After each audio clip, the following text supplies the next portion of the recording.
Hi, Nira, and thanks so much for joining me for this conversation. Today we'll be talking a little bit about navigating the education system, particularly from the perspective of parents, children, and youth. Would you like to get started by telling us a little bit about yourself and how you came to this work? Sure. Thank you, Tyler. My name is Nira Dookeran, and I have been a high school teacher in Ottawa for the last 28 years. And I have taught primarily newcomer students from probably 45 different countries and language groups. My main teaching area was English as a second language and English literacy development. So that's immigrants and refugees, students who have come as refugees. And I've also taught a lot in the international program, which is another arm of the board. So I see the difference between the needs and experience of students who come here on an educational exchange versus the students who come here as immigrants and refugees, and they're quite different. Very interesting. Yeah. So you said that you see students from a variety of different backgrounds. Right. So here in Canada, we have particular rights as they pertain to the right of the child. Can you tell us a little bit about how that typically plays out in your experience in Ottawa schools? Yeah, so I'm not a legal expert about the rights of the child, but what I can say as an educator in the school system is that in general, young people, children and youth in Canada have a lot more rights on the books than they do in many other countries in the world, except, maybe Western Europe.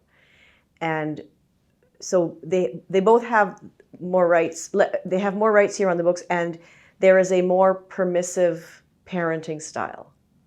And if you put those two things together, what happens when families immigrate here is that parents want to have a lot more control over their children and their children's lives and their children's choices and their children's movements and their children's friends and romantic relationships. And culturally at first, even though those young people might at first think that's okay, as they watch Canadian-born children and their peers, especially I taught high school for all these years, as they watch their peers, they start to question how much control their parents want to have over their lives. And you couple that with their dawning realization that they have rights here. They, not only are the parenting styles different, among their peers and their own parents, but they find out that they actually have legal rights on the books and that they can call the Children's Aid Society on their parents, or that they, and so this can cause a lot of conflict in families. And I've seen a lot of conflict in families because of this, like fairly severe sometimes, because it's not necessarily managed often. The conflict isn't managed very well. There isn't real dialogue between those parents and those children, and it becomes quite a challenge. Yeah, I can imagine kind of going through being a young person, coming into who you are, making your own decisions, and having that kind of power imbalance sometimes that can play out between parents and children is even more unique or specific when it comes to immigrant families. Exactly. Right? Like it's already a time, adolescence is already a time when young people are finding their independence and making their own choices. And that's already a struggle for some parents and teenagers, right? And you add to it this extra layer of this cultural difference and the legal rights that kids have here and the legal rights parents don't have here that they had in the country they were coming from. That it really exacerbates the challenges that they face. For sure. So maybe kind of continuing on that same train of thought around newcomer and immigrant families and some of those unique key barriers that they experience. You mentioned that you worked in ESL and you've worked with students from, I think, dozens of different backgrounds, right? So I think what would be particularly helpful for us to know or to hear about is, what are some of the key challenges that are faced by newcomer parents and newcomer families, newcomer students in the school board? Okay, so, I mean, there's nothing particularly like illuminating about this, because I've seen it over and over, and it's just naming it. It's sort of like the basics. Understanding our system of education is a challenge. Most of these parents and their children are coming here. The children I teach in ESL, English as a second language, many of their parents don't speak English well enough to understand the system. So there's a whole educational system, and then there's a language barrier. And just learning how that system works is key, as in any system. And there continue to be challenges for parents in figuring that out. How many credits does my son need to graduate? And how do I understand this system of academic and applied courses? And why is my son being put into an applied course? Like, they don't really necessarily have the background and the skills and the communication skills often to ask all those really important questions. And for most of these parents, one of the top 3 reasons they're here at all is so their kids can get a better education and have opportunities they didn't have. That's why my parents were here. I mean, my parents immigrated here as well. And so, education is the ticket. Yeah. And not understanding how the education system works and the barriers to understanding that. And the barriers to being able to advocate effectively for your child if you think that they're not getting the best of what they need to get in the education system is a real challenge. I definitely want to revisit that theme around advocacy and parent advocacy. Sure. But before we go that, you said asking those really important questions, and that kind of struck me. So sometimes, there's a language barrier, and folks can't ask those really important questions. Yeah. So in what ways has the school system adjusted for that? Like, what kinds of resources are available? Okay, and we have some really great resources, right? And I would say that the number one great resource is the Ottawa Carleton Immigrant Services Organization and the MLO, Multicultural Liaison Officer Program. Okay. So we have a kind of third-party service. I'm not sure if it's a third-party service provider, if they're directly employed by the board, but we have multicultural liaison officers in basically every school in which we have high populations of immigrant and refugee students. Okay. And they do exactly that. They liaise between students and the school system, and between the families and the school system, but also between the families and other systems in the society. So the legal system, rental housing, OHIP, dental care, any other social services. So that's far and away the most valuable, systematic, comprehensive aid that we have that's provided through OCISO. And OCISO is the Ottawa Carleton Immigrant Services Organization. Yeah. Thank you. So kind of like having that multicultural liaison officer to sort of provide a cushion for immigrant and newcomer families in the education system. Yeah. And what I mean by cushion is just provide that kind of culturally competent care, support, maybe even help with advocacy. Yeah, I would say the cushion and also a bridge. Like they provide a bridge to other services in the larger society outside of school, and for sure advocacy as well. So let's maybe settle into that conversation around parent advocacy a little bit, right? Okay. So we know that whether it's the education system, health system, or any of our other public institutions, speaking up for oneself is important to make sure that you're getting what you need from our publicly funded institutions. When it comes to the education system, can you talk a little bit about some maybe examples or stories of where parent advocacy is typically needed, and maybe where parent advocacy is typically needed for newcomer and immigrant parents? The one that first comes to mind is just in terms of charting a student's career path through the high school system, right? So a student comes in to our high school system at grade 9, they're usually 14, and this career planning happens, right? There's grade 9, grade 10, and as you go higher in the grades, you have more elective choices, and you start, trying to figure out, well, what do I want to do after high school? How do we make sure that I have the courses here and that I'm set up for success to get into whatever kind of post-secondary training or job or apprenticeship or university or college, right? And so that entire pathway has to be charted, and and of course, through adolescence, students are learning about themselves, so they may not know in grade 9 what they want to do. Yeah. But what you're trying to do in high school is help them figure that out.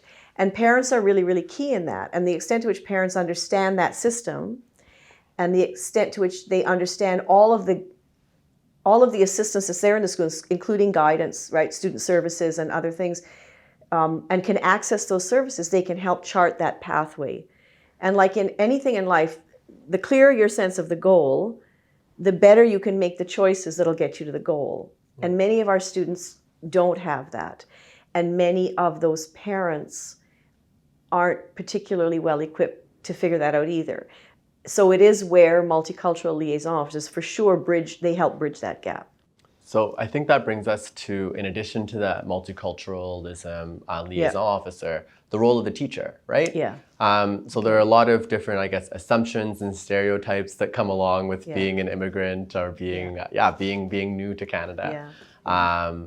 So understanding that, your experience as an educator, you've seen that sometimes, there may be a lack of understanding when folks are new to the country of how the education system works, and you use that really key word, charting, to chart the path of their child throughout the education system moving forward.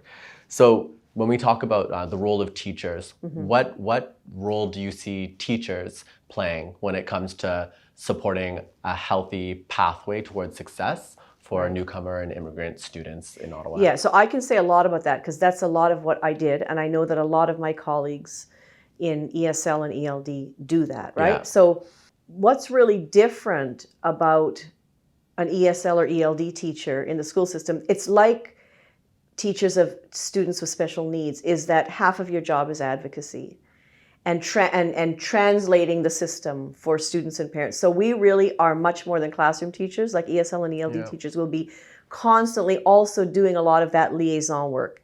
We spent, and so when I was in Teachers College, one of the educational administration course we took, the key text was called In Loco Parentis, right? In the Education Act, the teacher is in the place of the parent. So the parent brings their child to school and entrusts them to our care. And legally and morally, we are in the position of the parent. And we should treat these children with the regard as though we're their parents, right? And for an ESL or ELD teacher, we do that like times 100. And I have students who used to call me mom, right? Because they forget, right? Because you become so parental with them. Their needs are great. Yeah. Their needs are far more than intellectual. Their needs are even more than most teenagers. Their needs are social and emotional and psychological. And so you end up being many things to them, a guidance counselor and a teacher and a quasi-parent and an older sister and all these things, right? And we end up advocating within the system for these students a lot, which is a very interesting position to be in because we end up often being seen as really vocal, right, in the school system where traditionally a teacher just taught her classes and submitted some marks. But ESL and ELD teachers tend to open their mouths a lot and advocate for students who aren't being served well or families who aren't being served as well as they could be by the system. And we do it and we're passionate about it and we're often censured for it as well. What's some key advice that you would give to other educators or the school system as a whole to create less of an environment where advocacy is absolutely necessary? What I mean by that is, what are some recommendations that you would provide to say, you know what, this is how we could do better as a school system? To the system? Yeah, like to the education system, to the school itself. I think that my experience in the Ottawa Carleton District School Board has been that we're moving consistently in the direction of making it better. So many of the things we're doing, we just have to keep doing them, do them more consistently, do them more widely, do them more deeply. And that would be, in addition to the MLOs, we're solving these problems now, but we need many more teachers from diverse backgrounds with diverse experience in the system. We still need students to see themselves reflected in the people who are teaching them. That's huge. We need more of those educators from diverse backgrounds with diverse experience in positions of authority, like in administration, in educational administration. again, we've made progress in that, but we still have a way to go. I don't believe anywhere near reflect the general population of Ottawa in the composition of the teaching staff or the educational administrative staff. We don't anywhere near reflect that yet, right? So those are some of the ways that the system needs to, can continue to improve. I think that giving room for more facilitated dialogue between communities and the system. Like, it's one thing to come in and advocate individually for your child, but in communities there's strength. And when individual parents go into the principal's office or the guidance office to deal, it's a big system and it's intimidating. And when communities get together and talk about the needs that they're feeling as families and for their children, and that they can be met as with respect and equality across the table, to have roundtable discussions with educational administrators and teachers in a way that is really fair and open, as opposed to a sense that, and I'm not saying that this happens now, but I have seen it happen, right? That, we know the system, English is our first language, we know how this works, let us help you. And sometimes parents are coming from places where they've been very empowered and they're very smart and they're very savvy. And for all the reasons that immigrants and refugee adults come here and don't have access to the same jobs and education, they end up, in terms of a kind of social capital status, lower. And so they sit across that table to come and talk about one of the things that's most important to them in their lives, which is their children's future. But sometimes they're not met on the same ground. They're condescended to, or they're not spoken to with the level of, I don't know what to say, mutuality. Yeah, I think you put it perfectly. Just like the lower social capital because of many different reasons. It's already intimidating enough to have come here and walk into this building and you don't know how anything works and you don't understand some of the language on the signs. And so it's so important to have school personnel, whoever they are, be really proactive and forthcoming with what you need to know, for example. Like, I've seen examples of parents coming in and a school principal taking notes. And there's just a kind of body language that I'm in charge, I'm the authority. And I've seen imperfect communication happen. I remember one specific case, sometimes the story illustrates a lot, where there was a father was called in to the principal to meet about some behavior of that father's child. And I knew that child, I taught that child, and that child was suspended for something that I knew was not the case. I mean, that was a miscarriage of justice, right? And that child knew it, and that child got very angry about it. And I said, look, there are ways to redress this in the system. Let me show you how you do this. There's a grievance process. And he said and I thought this is an opportunity to teach a young child who was a refugee when he first came, that there's a process. Let's learn how to navigate this process so that you can redress or appeal a verdict, right? And so he was open to it. So he went home and talked to his dad, and I followed up with him the next day, and I said, well, my dad doesn't think I should do it. He's afraid that there'll be repercussions, right? His father was fairly intimidated by the entire setup and the way the principal had dealt with him. So, but then you could see, he talked to his friends, and he wanted to. Young people want justice, right? And he wanted to know that he could be empowered. They didn't have to accept this unfair verdict and the suspension and everything that went with it. And his father's sense of shame that he'd embarrassed himself and he'd embarrassed his family by getting suspended. So the dad was in for a meeting with the principal, and I met him in the parking lot afterwards. I just happened to be there. I didn't chase him down. I just happened to be in the parking lot. And I said to him, how did that go?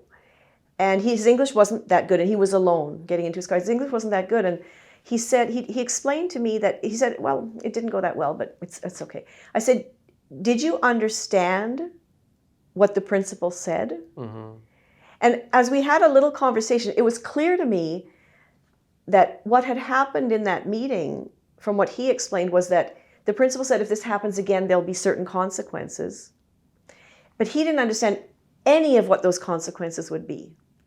And he was in that room alone. He didn't have a multicultural liaison officer. He didn't have anyone translate. He didn't have his son. I often recommend to students that they go in with their parents to parent-teacher interviews because the kids often learn faster and they can translate, right? Mm-hmm. Sometimes people don't trust that the kids are going to tell their parents what the teacher really said. But he didn't have anybody there with him. So he was like a sitting duck for any kind of information or misinformation. Yep.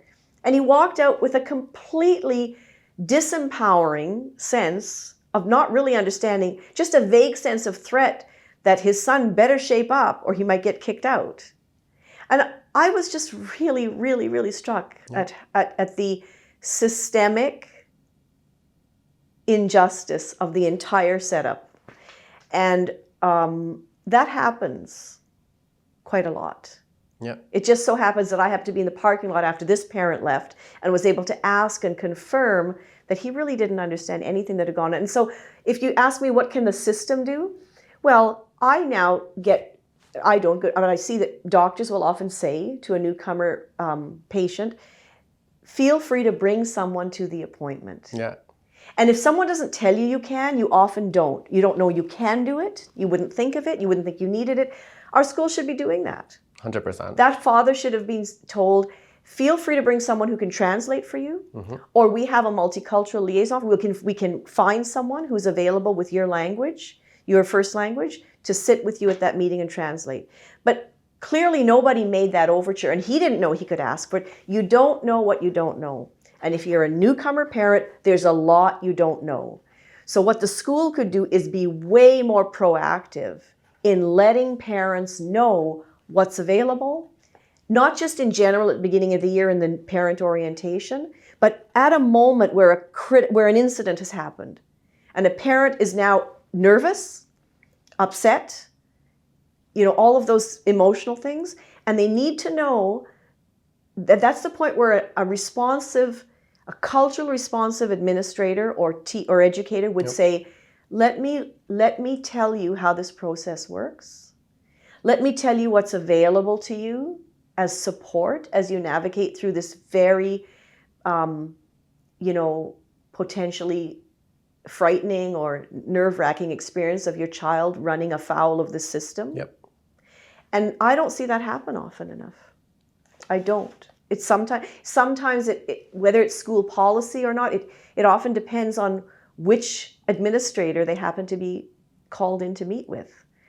And this it's like, we often say, lawyers will say, you really want your client to be with that judge in that court, because that judge, well, it's similar. You want this vice principal to have this meeting. You don't want that one. And that's just not consistently fair and impartial administration of services and justice in our system. And it still happens a lot. So how do you think that issue of not fair administration of justice in the school system, relating this back to your earlier point, how do you think that the school system could be more fair with more racialized teachers, administrators, especially more racialized folks in education leadership? So I know that there's a lot of work that has been done and continues to be done, and like the awareness in the last year has been like astronomical around some of these issues. So educating teachers and administrators, which happens, which is a part of the program. But I really do believe after 3 decades in the system that you just have to be hiring lots of people who are on the other side of the fence. Like, I just get this stuff from the bones out because I've lived it. Yeah. And I can have conversations with colleagues who have lived it and we get it. We can get things done faster because we don't have to spend a lot of time convincing someone who hasn't lived it that this is real. Like, this is a thing. We don't have to face all the skepticism that comes from someone who just has so little lived experience with this that they mostly are skeptical when you say that wasn't really right, was it? Or he shouldn't have said that, or why did he have that on the blackboard, or that was a little bit, like all of those from these bigger things, but from even smaller things, like all the little microaggressions that people experience every day.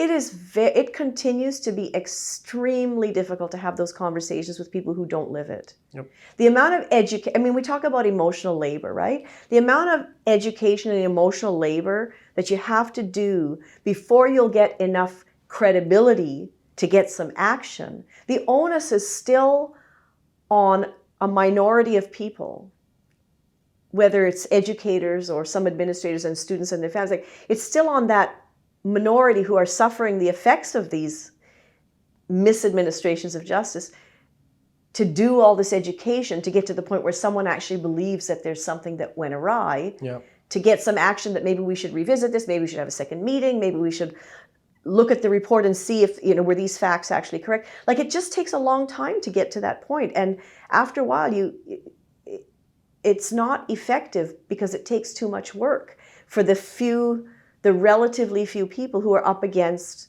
the gatekeepers of justice. So those gatekeepers of administration in schools have to be thoroughly educated and committed to equity.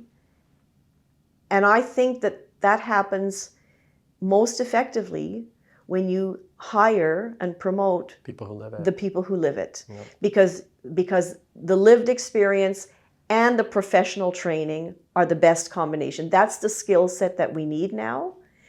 And I don't think there's any excuses.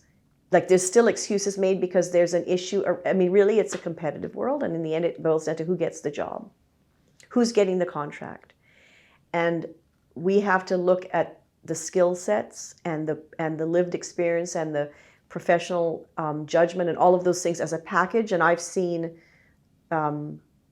many teachers with that skill set passed over for the job when they were actually, and there's ways to hire so that, on paper it looks like this was the best candidate, but I've seen that happen a lot. Yeah. So hiring of educational workers is I think it continues to be a big issue. 100%. And I think that, the province is taking this into consideration in terms of the new laws and policies, around hiring. Yeah. So I know before in the school system, it was very seniority based and a long list of people. Yeah. And sometimes, when you are the first in your family to go to university, you're not going to be at the top of that list because this Canada remains a recipient or a receiver country for people from all over the world. Right. So now that policy has now been done away with in Ontario, and we're moving to more of an equity-based lens for hiring, recognizing that certain communities have schools where all the students are racialized, and it is a problem when their administrators and their educators are disconnected from their lived experience as newcomers, refugees, racialized folks.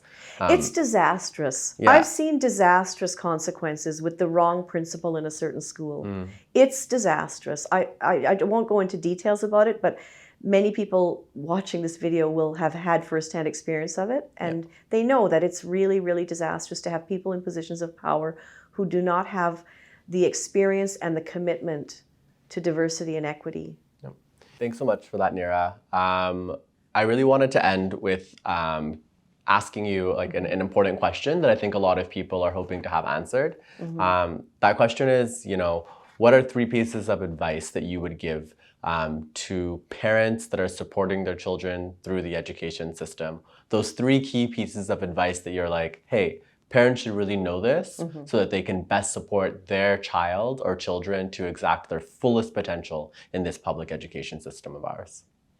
Yeah, that's a great question. I think that the first and most important thing I would say is talk to your children and listen to your children and share your experience in this new country and with these new systems, and listen to what their experience is, and work together. Work together when you go into the school system. Many students come in with their parents for parent-teacher interview, and they help their parents understand the system in those times. Like, just work together as a team. When you and your children are not seeing eye to eye on things in this new place, with these new rules and these new customs and these new cultures, just keep the communication lines open. And the second thing I would say is there's a lot of help here. And maybe parents are coming from situations in other countries where they don't have this level of social services or institutional help. Psychologists, social workers, nurses, all kinds of advisors, coaches. Like there are a lot of people here to support children and families. There is a problem continues to be with culturally responsive and culturally relevant provision of those services. So you have to make sure that whoever you're asking or accepting help from is understanding where you're coming from, what your value systems are. But take the time to explain that and know that you have the right to say, these are our needs. This is what we need. This is how our family does things. And then have a conversation with those people who could help you so that they can figure out how best to help you. And if they look like they're not open to helping you in a way that's helpful to you, then end that relationship. Like, do not proceed, because a lot of damage can be done there. Another piece of advice is how much time all of our young people are spending on devices nowadays. I'm a great proponent of using, computers and everything else we have now electronically, and young people are most adept at it, to broaden our world and expand our ability to experience the world in all kinds of positive, growing, learning ways. But it doesn't matter how much time you're spending learning great stuff. It's still a screen, and children need to interact with people, with their families, with nature, with the tangible world. And we're losing touch with our young people. Like, we really are. They're growing up with levels of anxiety and isolation and low self-esteem and depression that are partly caused by misuse of screen time, misuse of these devices, or imbalance in the role it has in their lives. So it's really important to understand that there's helpful and healthy and unhelpful and damaging ways that our kids are interacting with these devices. I'm going to say one more thing. Talk to other parents. Talk to other parents, and don't feel shame and embarrassment about saying, I need help. Talk to parents from your own cultural group. Talk to parents from other cultural groups. Ask questions. Figure out how things are going with other people and how they handle things. What strategies do they have around screen time? What do they do with, how do they manage homework time and screen time? And because parenting is a harder job than it's ever been. Parenting is a harder job than it has ever been. Between all the electronic world our kids live in, and the forces that are out there willing to lurk and lure them. And COVID now has just exacerbated so much of the challenges of parenting and parenting healthy families. Like, talk to people, ask questions, ask for help. There is help out there all over the place if you keep asking, but don't isolate yourself and don't isolate your family. I've watched families pull in and circle the wagons around their family, feeling no one understands, no one can help them, or not trusting the services. That's really a recipe for causing more difficulty in your family. Know that there are people who will help. Definitely. Yeah. And ask for it. Yeah. And I think on that note, it's a perfect note to end on. Okay. I want to thank you so much for your time and your expertise and the knowledge and I'd say the compassion that you've shown throughout this conversation. I'm sure it will be useful. And I hope we get to chat again soon. Thank you so much, Tyler. Okay, take good care. Thanks. Bye.